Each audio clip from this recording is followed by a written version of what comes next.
Snow drifts across the ruined farmhouse like ash shaken from an unseen hand. The dawn is thin, barely a suggestion of light, a pale ribbon stretching across the horizon. Anna Hoffman stands in the middle of the yard with her hands raised, fingers trembling in the cold. Her dress is torn at the sleeve, powdered with dust, and her breath comes in small, terrified bursts that hang in the air like ghosts. The American patrol surrounds her, boots crunching, rifles angled, the metal glinting with the last of the night frost.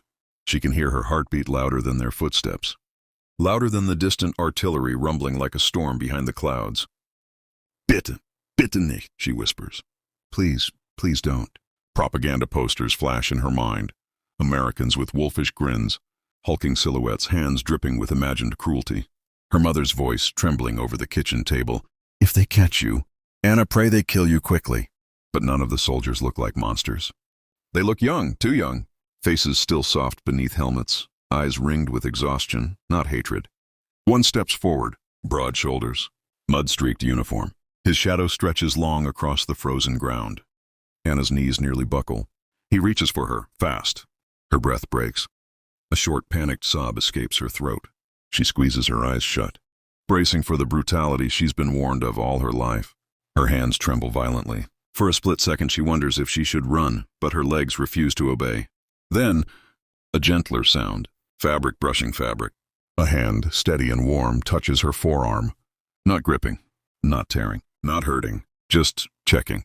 She opens her eyes. The soldier's brow is furrowed, not with anger but with concern. He is lifting her sleeve, searching for blood, for injury, for some hidden wound she didn't know she had. His voice is low, steady, almost careful. You're hurt, he says. Anna's world shatters, not from cruelty, but from shock, because nothing in her life prepared her for an enemy who touched her with kindness. The truck rattles like an old iron lung as it grinds along the broken village road. Anna sits on the wooden bench at the back, wrists wrapped around herself for warmth, though the cold is only part of what makes her shiver. The greater part is uncertainty, thick, metallic, crawling under her skin. Around her, other civilian women and a few elderly men sit in silence. No one dares speak above a whisper. Every bump in the road makes someone flinch. Every shift of the American soldiers riding beside them makes breath hitch and shoulders tighten. The world outside moves in a blur, blackened chimneys, roofless houses, trees split like broken bones. Germany, her Germany, passes by as a graveyard. Anna can't stop staring at the American soldier who checked her arm. He sits near the tailgate, helmet tilted back, carving lazy lines into the frost on his canteen. His expression is unreadable but not cruel, not even distant. He glances at her once, a quick flick of the eyes, a moment so brief she questions if she imagined it. She looks away immediately, heart thudding. Her mind fills with the voices she grew up with. The Americans destroy everything they touch. They take what they want. If they capture you, you will disappear. The words cling like burrs, sharp and insistent. But the soldier's touch had been warm, careful, nothing like the threats she had memorized since childhood. The truck hits a crater, hard. Everyone lurches. Anna grips the bench, knuckles white. A woman beside her begins to cry quietly, trying to hide it behind her scarf. A soldier offers her a blanket. She recoils at first, then slowly, hesitantly accepts it. Anna watches this small exchange with a tightness in her chest. The Americans speak to each other in low tones, English, fast and rolling, words she can't fully follow. But the tone is unmistakable. Not anger, not vicious triumph, just human weariness. As the truck rumbles toward the unknown, Anna feels something shift, fragile and dangerous. A suspicion that the world she was taught to fear might not be the world unfolding before her. A suspicion that frightens her more than the soldiers do. The gates of the temporary American camp rise out of the mist like the ribs of some colossal animal. Wooden posts, barbed wire, a guard tower etched against a gray sky. Anna's breath shortens as the truck slows to a grinding halt. This is it, she thinks. The place where everything ends.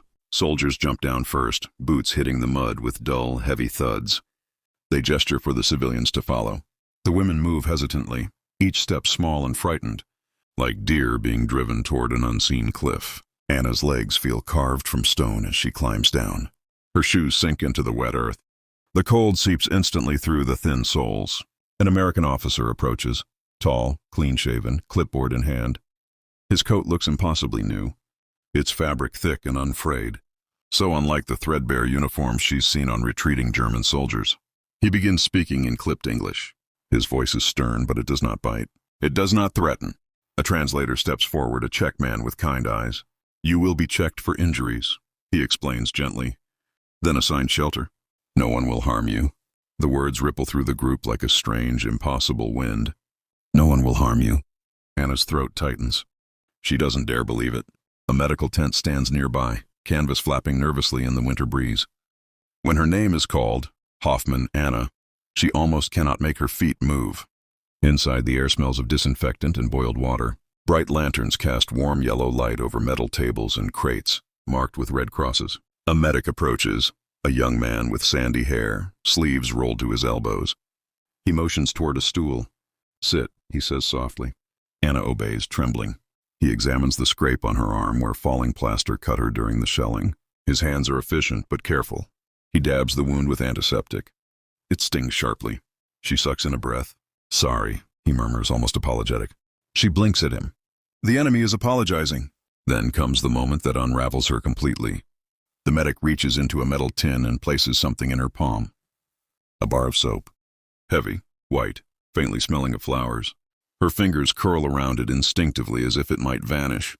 She stares at the object, the first real soap she's seen in months, as though it's a relic from another world. And in a way it is, because nothing about this place matches what she was taught. And that realization terrifies her more than any weapon. Anna stands in the mess tent clutching a metal tray that feels too heavy for her thin wrists. The line moves slowly. Steam rises from large pots carried by American cooks. Real steam. Rich with smells she had almost forgotten existed. Onions, meat, warm bread.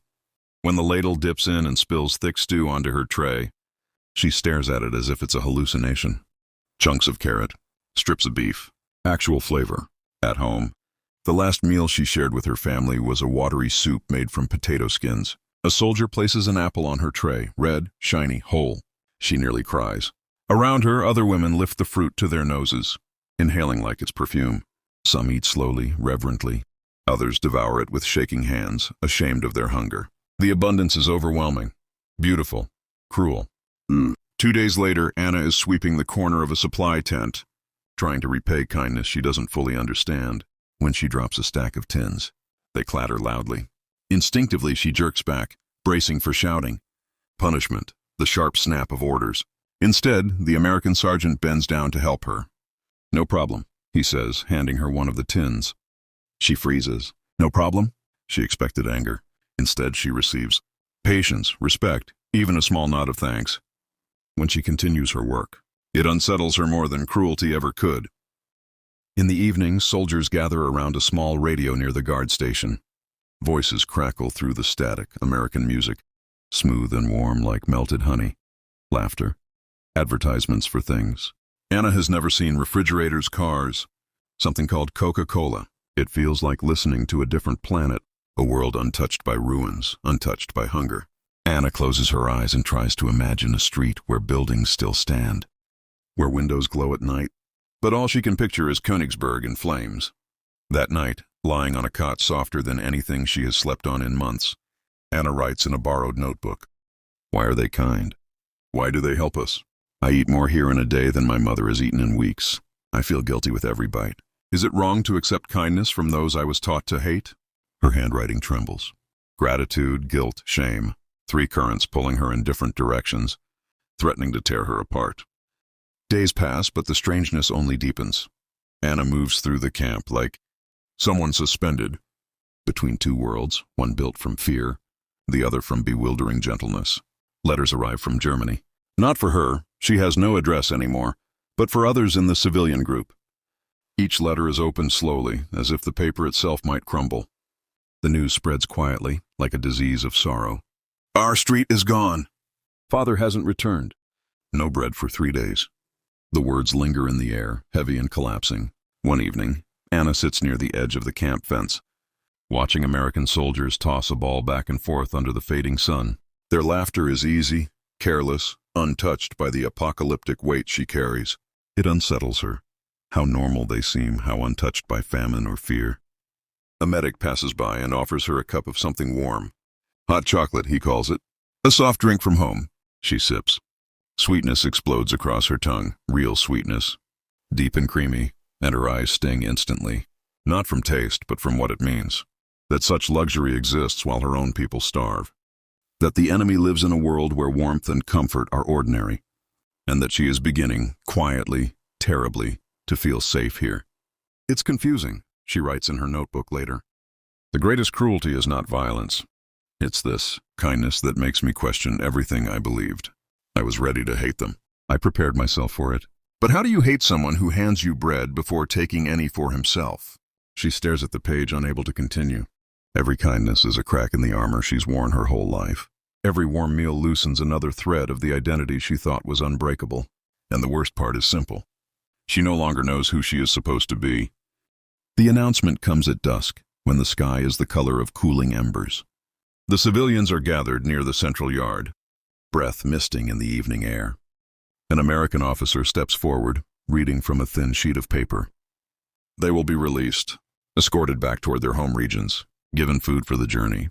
A ripple moves through the crowd. Relief, disbelief, fear of what waits beyond the wire. Anna feels all three at once. As they prepare to leave, the medic, the one who first checked her injuries, approaches her. He hands her a small parcel wrapped in brown paper. Inside is a bar of soap, a biscuit, and a single pencil. For the road, he says softly. Anna opens her mouth to speak, but no words come. Everything she wants to say, thank you, I was wrong. You are not who they told me. Feels too fragile to survive the cold air. Instead, she bows her head. As she walks toward freedom, the camp fading behind her, she realizes something that settles deep, heavy, permanent. Kindness doesn't erase the ruins she came from, but it has rebuilt something inside her she thought was lost forever. Her final diary line, written the moment she steps beyond the gate. Humanity is not a nation. It is a choice.